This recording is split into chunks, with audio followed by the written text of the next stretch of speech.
Good morning, my lovelies, and welcome back to my channel. Today I am joining you from my very comfy bed.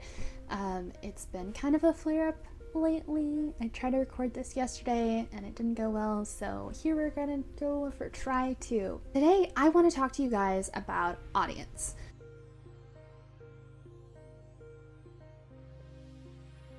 So as a graduate student, I teach speech, and in my classes, we talk about audience in the context of knowing how to alter your message in order to get the most important things across.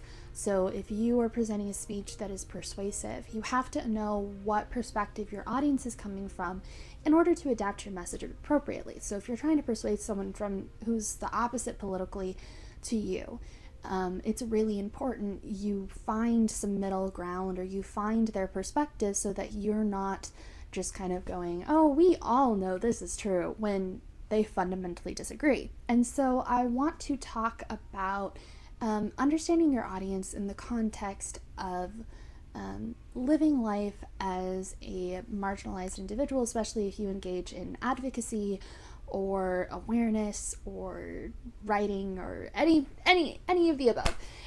If you are a person who is just trying to figure it out right now. So what do I mean when I am talking about knowing who your audience is?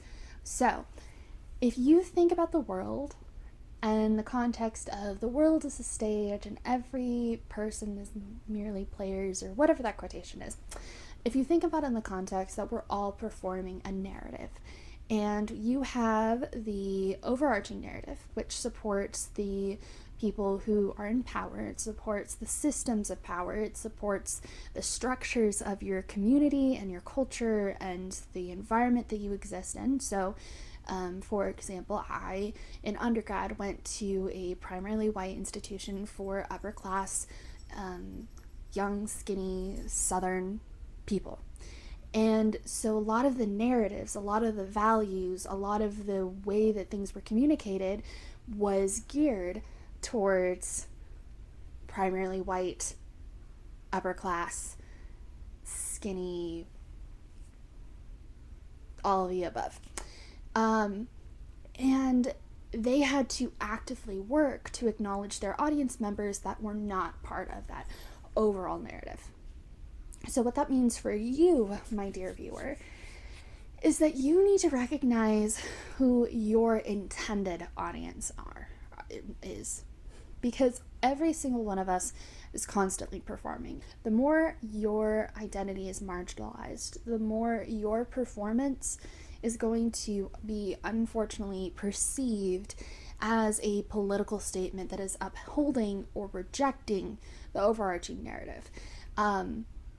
And it's so frustrating because sometimes you just want to live your life and you don't want to be a political statement for anybody or anything, and you just want to exist, and that is completely valid, which is why it's so important when we are engaging with advocacy and awareness and work having to do with our communities, that we acknowledge who our audience is, because ultimately it comes down to, at least from my experience as a disabled person in my university and growing up, that a lot of people assume that when I do awareness, when I do advocacy, when I am creating YouTube videos and doing all of this stuff, that I am doing it for able-bodied audiences, that I am coming to you as a person with a disability, trying to give you insight into my life, when that's actually so far from the truth. My intended audience, and I made this decision rather young, is actually my own community. To understand my perspective on this issue, I'm going to tell you a quick story. So in my junior year, I took an advanced multi-genre creative writing course where I wrote a story about a ambulatory wheelchair user, and a big part of that story is I wanted to make sure that I was normalizing not requiring a diagnosis in order to accept the person. And a lot of people in my classes didn't agree with it. They were very suspicious that I had a character that I was not giving them a specific diagnosis as to what was going on. I said that she experienced chronic pain. I said that she experienced all of these things that were very indicative of my experience as an ambulatory wheelchair user. And there's just this kind of assumption, well, able-bodied audiences need you to kind of fill them in. They need to know because they don't have the insider knowledge, which is absolutely true if I was writing for able-bodied audiences.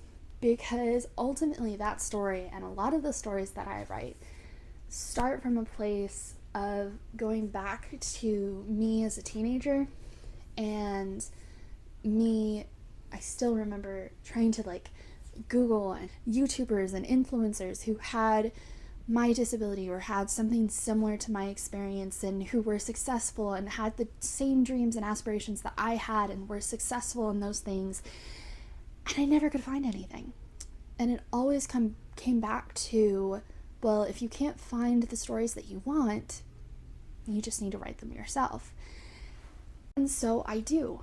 I create these videos. I go to graduate school and do the research that I do for my community, for the teenager who's so desperate to see themselves reflected in anything in the world at that point. And I am hyper aware of what my existence as a disabled graduate student with mitochondrial disease means. And that maybe I'm hoping that kind of documenting my experiences allows other young disabled people to know that, hey, it is possible. It's hard, it's difficult, but it is possible. And it's not just a fantasy. So why do I say that you need to understand who your audience is? Well, it comes down to understanding the performative nature of identity.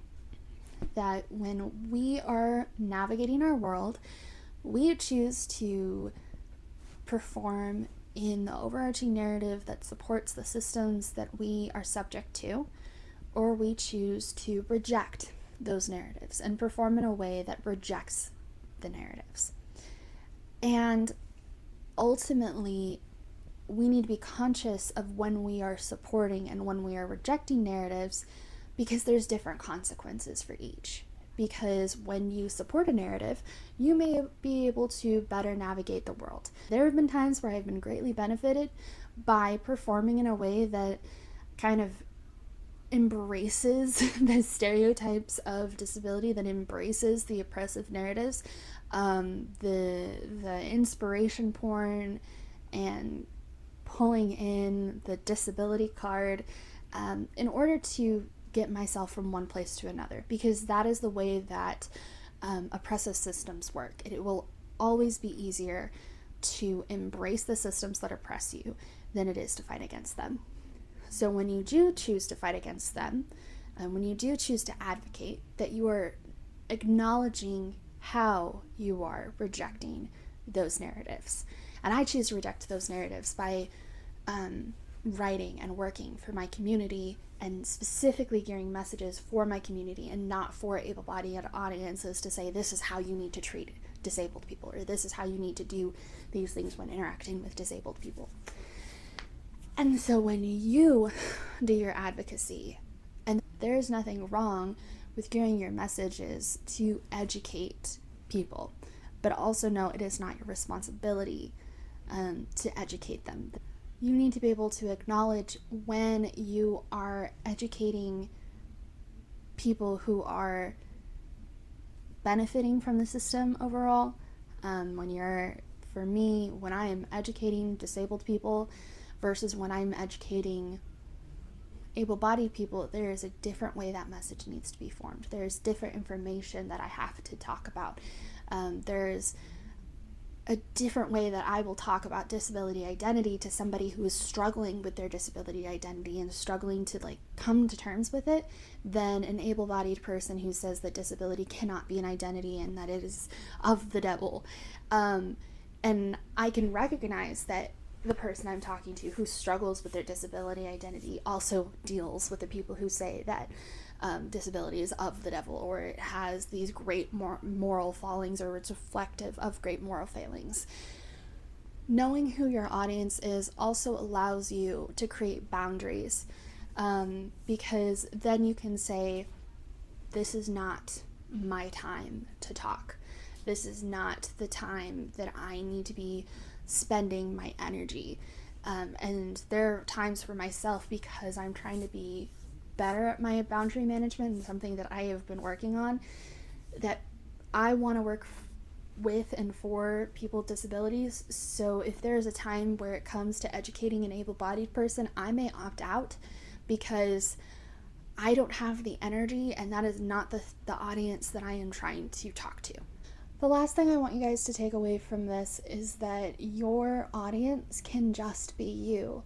That if you are a creative writer, you can write just for you. There is no reason why you shouldn't be able to engage in this world just like anybody else who is very self-centered or who is focused in their own experience. That you shouldn't have to be worried constantly about what others think or what others want. That you can form arguments and messages just to talk to yourself, just to advocate for yourself, to just reflect your own experience, and then hope that maybe, potentially, by doing this work for yourself, that maybe someone else will find something reflective. But ultimately, it comes down to just kind of knowing yourself and knowing what your goals are, and knowing when you are able to advocate for others versus advocating for yourself. The world is chaos, but hopefully if we can learn to recognize these narratives and recognize the people observing them and who we're intending to observe our lives, that it might help make things make just a little bit more sense.